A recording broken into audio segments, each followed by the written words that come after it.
एकादशी कल्याण करने वाली है, अतः इसका व्रत अवश्य करना उचित रहता है। जैसे नागों में शेषनाग, पक्षियों में गरुड़, देवताओं में श्री विष्णु तथा मनुष्यों में ब्राह्मण श्रेष्ठ है, उसी प्रकार संपूर्ण व्रतों में एकादशी तिथि श्रेष्ठ है। राजन, सफला एकादशी को नाम मंत्रों का उच्चारण करके फलों के द्वारा श्री हरि का पूजन करें।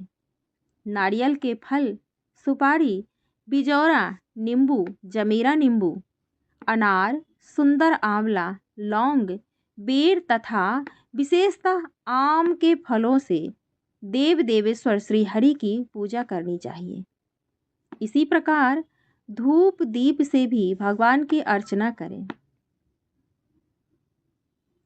सफला एकादशी को विशेष रूप से दीप दान करने का विधान है। रात को वैष्णव पुरुषों के साथ जागरण करना चाहिए।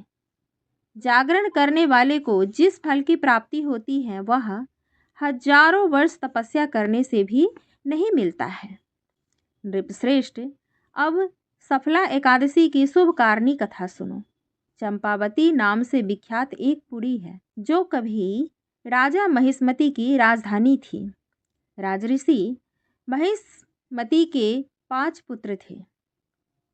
उनमें जो श्रेष्ठ था, जो ज्येष्ठ था, वह सदा पाप कर्म में ही लगा रहता था, परिश्रमी गामी और वैश्याक्त था। उसने पिता के धन को पाप कर्म में ही खर्च किया। वह सदा दुराचार परायण था तथा ब्राह्मणों का निंदक था। वैष्णवों और देवताओं की भी हमेशा निंदा किया करता था। अपने पुत्र की ऐसी पापाचारी देखकर राजा महिष्मति ने राजकुमारों में से उसका नाम लुम्भक रख दिया।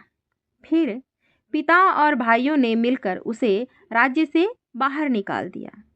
लुम्भक उस नगर से निकलकर गहन वन में चला गया।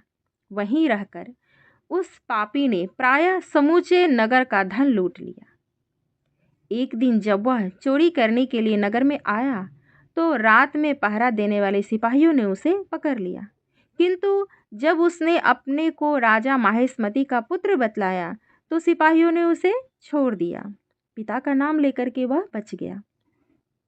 फिर वह पापी वन में लौट आया और प्रतिदिन मांस तथा वृक्षों के फल खाकर जीवन निर्वाह करने लगा। उस दुष्ट का विश्राम स्थान पीपल वृक्ष के निकट था। वहाँ बहुत वर्षों का पुराना पीपल का वृक्ष था। उस वन में वह वृक्ष एक महान देवता माना जाता था। पाप बुद्धि लुम्भक वहीं निवास करता था। यह एक संयोग था। बहुत दिनों के पश्चात एक दिन किसी संचित पुण्य के प्रभाव से उसके द्वारा एकादशी के व्रत का पालन हो गया। यह अनजाने में हो गया। पौष मास के कृष्ण पक्ष की 10वीं के दिन पापिष्ट लुम्भक ने वृक्षों के फल खाए और वस्त्रहीन होने के कारण रात भर जाड़े का कष्ट भोगा। उस समय न तो उसे नींद आई और न आराम ही मिला। वह निष्प्राण सा हो रहा था। सूर्योदय होने पर भी उस पापी को होश नहीं हुआ। सफला एकादशी के दिन भी लुम्भक बेहोश पड़ा रहा। दोपहर होने पर उसे चेतना प्राप्त हुई। फिर इधर उधर दृष्टि डालकर वह आसन से उठा और लंगड़े की भांति पैरों से बार बार लड़खड़ाता हुआ वन के भीतर गया। वह भूख से दुर्बल और पीड़ित हो रहा था।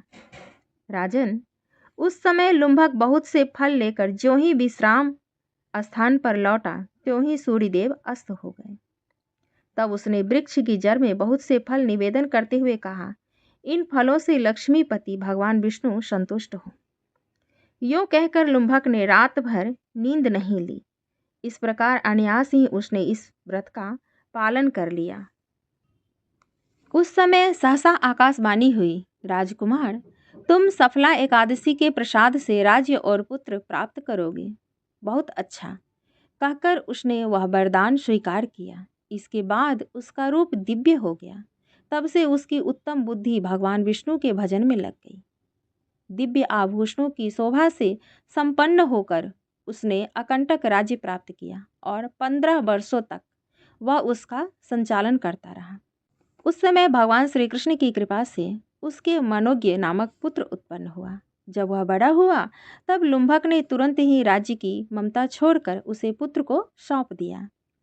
और वह भगवान श्री कृष्ण के समीप चला गया, जहाँ जाकर मनुष्य कभी शोक में नहीं पड़ता है। राजन, इस प्रकार जो सफला एकादशी का उत्तम व्रत करता है, वह इस लोक में सुख भोग कर मरने के पश्चात मोक्ष को प्राप्त होता है। संसार में वे मनुष्य धन्य हैं जो सफला एकादशी के व्रत में लगे रहते हैं, उन्हीं का जन्म सफल है। महाराज, इसकी महिमा को पढ़ने, सुनने तथा उसके अनुसार आचरण करने से मनुष्य राजसूय यज्ञ का फल प्राप्त करता है।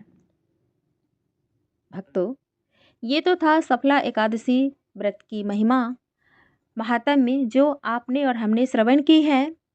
तो आजकल के ज़माने में तो माफ़ी मिलने वाला है नहीं, क्योंकि बहुत से पाप हम लोग कर बैठते हैं जाने अनजाने में, जो हमें पता नहीं होता है। हमें लगता है हम भगवान का सुमिरन कर रहे हैं, हरि नाम संकीर्तन कर रहे हैं, तो हमारे पाप धुल जाएंगे। तो ऐसा नहीं होता है। लेकिन फिर भी अगर हम भगवान की शरण में सच्ची भावना से, निष्ठा से चले जाते हैं, तो प्रभु ज़रूर अपनाते हैं। और जब भगवान अपना लेते हैं तो फिर किसी की ज़रूरत ही नहीं पड़ती है। तो भगवत भक्ति में भी मन लगता है और व्रत में भी मन लगता है। नियम धर्म से सारे कार्य भी हो जाते हैं। भक्तों, पंचांग के अनुसार पौष मास के कृष्ण पक्ष की एकादशी तिथि 25 दिसंबर को रात 10:29 पर शुरू होगी और इस एकादशी तिथि का समापन 27 दिसंबर को देर रात 12:43 पर होगा। ऐसे में उदय तिथि के अनुसार पौष सफला एकादशी का व्रत 26 दिसंबर 2024 को रखा जाएगा और पारण तिथि 27 दिसंबर को 8 से 9 बजे के बीच में रखेंगे। मिलते हैं नेक्स्ट वीडियो में, तब तक के लिए जय श्री कृष्णा, राधे राधे।